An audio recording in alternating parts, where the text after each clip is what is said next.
Kurang lebih sebanyak 300 pelaku UMKM di Kota Sukabumi siap mendapatkan pembinaan yang dilakukan dalam kegiatan pelatihan vokasi tahun 2023. Dalam kegiatan yang dijadwalkan berlangsung selama beberapa hari ke depan, para peserta yang merupakan pelaku UMKM terpilih tersebut nantinya akan mendapatkan pelatihan yang disampaikan oleh para praktisi handal di bidangnya masing-masing. Secara simbolis, penjabat Wali Kota Sukabumi Kusmana Hartaji membuka langsung kegiatan pelatihan yang berlangsung di Rumah Kreatif Milenial Kota Sukabumi. Dalam keterangannya, dirinya berharap agar dengan adanya kegiatan ini mampu mendongkrak pelaku UMKM di Kota Sukabumi agar naik kelas.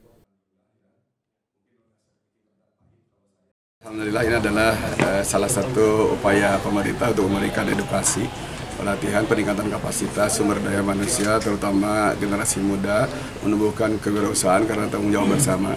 Program penumbuhan wirausaha itu antara pusat, pemerintah provinsi dan kabupaten kota, termasuk juga pemanfaatan dana DBHCHT ya, terkait dengan bagaimana menumbuhkan wirausaha menjadi minimal 4%.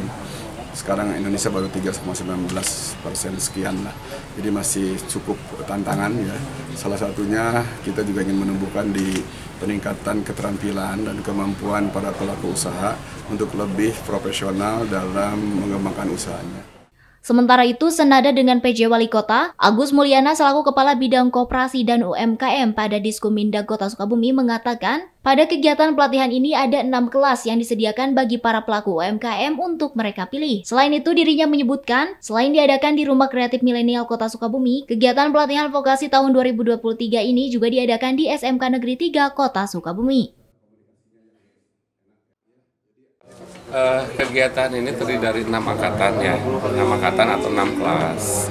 Ada kelas barista, ada kelas cooking, ada kelas baking, ada rajut, ada digital content. Pelaksanaannya sebagian di sini di RKM, sebagian di SMK 3. Karena ini kan vokasi kegiatannya, jadi lebih ke pembelajarannya, lebih ke interaksi langsung dengan narasumber, praktek langsung lah. Narasumbernya dari mana aja sih Pak? Narasumbernya ini dari praktisi, kalau untuk barista dari praktisi memang yang sudah berkecimpung ya, ahli dalam itu. Kemudian yang untuk baking, cooking sama juga dari praktisi, ya dari pengusaha memang yang sudah eksis, yang sudah ada. Dari Kota Sukabumi, Sofwan Julfikar dan tim liputan MGS TV melaporkan.